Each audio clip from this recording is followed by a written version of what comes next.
Édouard, bonjour. Tout d'abord, comment s'est passée la semaine après la troisième victoire de suite en championnat et quelles sont les nouvelles du noyau? La semaine a été très positive là, après la victoire contre Penn. Notre scénario ou notre semaine, je ne vais pas dire classique, mais en tout cas, elle a été ouais, constructive parce que, encore une fois, débriefer le match de Penn, comprendre pourquoi on a gagné, comprendre comment on a gagné.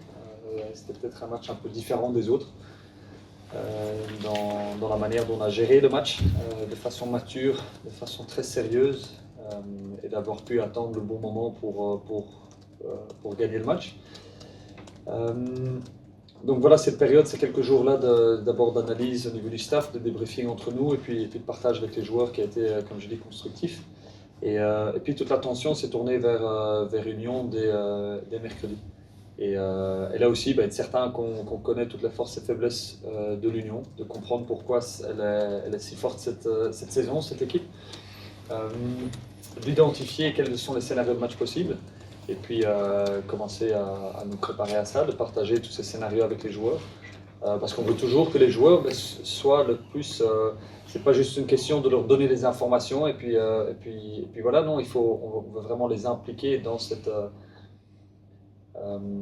préparation de match. Donc non, on est prêt, on est bien là. Au niveau mental, on a fait une bonne semaine. On a encore construit sur ce qu'on avait fait contre Penn la semaine passée, donc on est plus avancé. Physiquement, on est fort. Je pense que le match de Penn est encore un bon exemple. Dans les dernières minutes de match, on est frais et on a du jus qui est là, sur lequel on peut puiser en tout cas. Donc à ce niveau-là, on est bien. Mais il faut surtout veiller à être plus fort demain. Parce que si là maintenant on se satisfait ok, on a 3 victoires d'affilée, c'est très bien, mais c'est fini ça déjà. C'est pas la vérité du match de demain, c'est pas cela, c'est pas ce qui s'est passé le week-end passé, les semaines avant ça. La vérité de demain, elle est seulement celle de demain. Donc on se prépare uniquement à ça, de repartir d'une feuille blanche demain. Voilà. Au niveau des blessés, il y a Jules Van Cleput qui lui ne sera pas dans la sélection pour le match. Il souffre de la cheville, donc lui ne va pas pouvoir être présent. Dommage pour lui, dommage pour l'équipe, mais un peu comme les blessures précédentes qu'on a eues, c'est une superbe opportunité pour quelqu'un d'autre. On a plusieurs options de qualité qui attendaient le moment pour prendre leur place dans l'équipe. Et ici, on a Bessilé et Wazinski, tous les deux, qui sont à 200%. Donc ce sera un de ces deux-là qui sera titulaire demain. Justement, tu parles d'un des deux là qui sont en effet les deux options les plus logiques, sachant peut-être que si c'est Loïc, ça t'impose de déplacer Stéphane. Qu'est-ce qu'on se dit quand on est entraîneur de se dire est-ce que tout est suffisamment rodé pour se dire que mettre Loïc a impliqué un deuxième changement, mais c'est pas grave? Est-ce que ça donne peut-être plus d'avantages à Martin qui en plus c'était les vacances, donc a fait une semaine j'imagine totalement complète avec vous. Voilà, qu'est-ce qu'on se dit en tant qu'entraîneur sans révéler le secret, hein, Non, mais c'est tous les facteurs qu'on prend en compte, évidemment. D'abord de comprendre quel va être le match ici, qu'est-ce qu'on a besoin là, quel profil on a besoin, parce que le profil de Loïc et de Martin sont tous les deux différents. Ça, c'est une chose. Et puis oui, si Martin rentre dans l'équipe, est-ce que ce sera à gauche ou à droite? Parce qu'étant droitier, on peut le mettre directement à la place de Jules, c'est une possibilité. Mais c'est vrai que le match qu'il a joué titulaire avec nous, il était toujours à gauche, que ce soit à Zult, à Gand. Contre le Berscott, c'était toujours plus côté gauche. Donc si c'est côté gauche, ça implique pour Steph de rechanger de côté, ce qui pour lui ne représente pas un problème. Ou alors on met Loïc et Steph restent du même côté. Donc toutes ces choses-là sont oui, des facteurs à prendre en compte, à évaluer. C'est vrai que Martin, là, maintenant physiquement, est bien. Mais Loïc a montré en 120 minutes contre la semaine passée, match dans lequel on a presque rien concédé. On a gardé une clean sheet qu'il est prêt.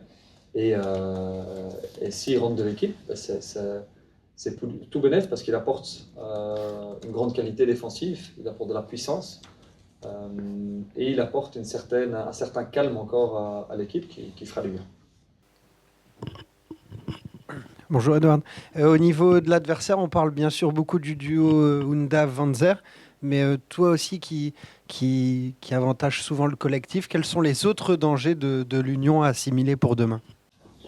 C'est le plus beau collectif du championnat, ça ils l'ont montré avec d'enchaîner une promotion ou une montée en Pro League de la façon dont ils l'ont fait, c'est d'avoir perdu si peu de matchs et d'avoir accumulé déjà autant de points qu'ils l'ont fait, c'est avant tout une grande réussite au niveau collectif. Et l'organisation, l'animation qu'ils ont mise en place, là, que Felice Mazzu a mis en place, ben, ça a mis en valeur certaines individualités, notamment les deux attaquants, mais il y en a d'autres. Que ce soit les deux joueurs de couloir qui apportent tous les deux de la fraîcheur et de la qualité à l'extérieur. Les trois milieux de terrain, il y a énormément de volume, mais aussi énormément de finesse et d'intelligence pour sentir le jeu, sentir quel moment accélérer le jeu, quel moment le ralentir. Donc non, c'est un collectif là qui est complet. Et ce qui est frappant, c'est qu'ils savent et ils maîtrisent exactement leurs forces et leurs faiblesses. Et ça, c'est toujours le signe d'une équipe qui est très forte. Et donc non, c'est une superbe réussite leur début de saison jusque-là. Et ce que leur début de saison a montré et ce qu'eux ils ont montré, ben, c'est pas un signe d'une équipe qui va s'écrouler du jour au lendemain. Ils vont continuer à être forts. Et ce qui fait qu'on sait que le match de demain va être un de nos plus gros challenges depuis le début de saison. À quel genre de match justement tu t'attends et qu'est-ce qui peut faire la différence sur ce match-là? On a vu la semaine passée que Gand a monopolisé le ballon et s'est fait punir. Vous, à l'inverse, contre Eupen, vous aviez un peu pris le parti de le laisser à Eupen. Est-ce que c'est peut-être de nouveau demain la bonne solution de ne pas s'exposer au contre en leur donnant un peu plus de ballon? C'est une des options. Mais d'un autre côté, et ça tout le monde l'a dit, et même leur entraîneur l'a dit aussi, que la façon dont Gand a géré le match, ils se sont créés assez d'occasions pour l'emporter celui-là. Et c'est peut-être un des matchs où l'équipe de l'Union a été mis le plus en difficulté. Donc cet exemple-là d'un pressing super haut agressif sur l'homme a montré en tout cas que ça peut peut-être faire mal à l'Union. Donc ça a été un des choix qu'on a dû faire là, cette semaine, de comment est-ce que nous on va dicter le rythme du match. Est-ce qu'on va aller les presser et faire en sorte que c'est très difficile pour eux de toucher le ballon et puis de monopoliser le plus haut possible et de se créer des occasions grâce à ça, ou alors de mettre un bloc défensif à une autre hauteur et de leur laisser plus d'initiative. Ça, c'est des choix qui ont été les nôtres cette semaine. Mais je pense que de ce que Gand a montré, en tout cas, c'est clairement ils ont démontré que c'est possible de faire mal à l'Union de cette façon-là. Après les 3 victoires d'affilée, on voit le jeu est bon comme depuis le début de la saison, mais là vous arrivez en plus à cumuler l'efficacité. Justement, après un tiers du championnat, si on pouvait dresser un premier bilan, est-ce que quand par exemple Charleroi cumulait les matchs nuls au début du championnat ou lors de l'élimination en coupe, est-ce que des fois tu as douté justement? Ou tu as toujours été optimiste? Comment tu as vécu des fois ces moments qui pouvaient s'apparenter à des doutes? Je doute tous les jours, parce que chaque problématique, chaque choix est un doute. Et puis la façon dont on travaille ici, c'est de se donner le plus d'informations possible pour pouvoir faire des choix qui sont informés. Et on sait que chaque choix qu'on pose, il y a une part de risque. Et quel risque est-ce qu'on va prendre? Et puis une fois qu'on a ces informations-là, le choix qu'on aura fait, on connaît les tenants et aboutissants de chaque choix. Mais il y a des doutes au quotidien, là il y a des doutes, après 3 victoires d'affilée, il y a des doutes.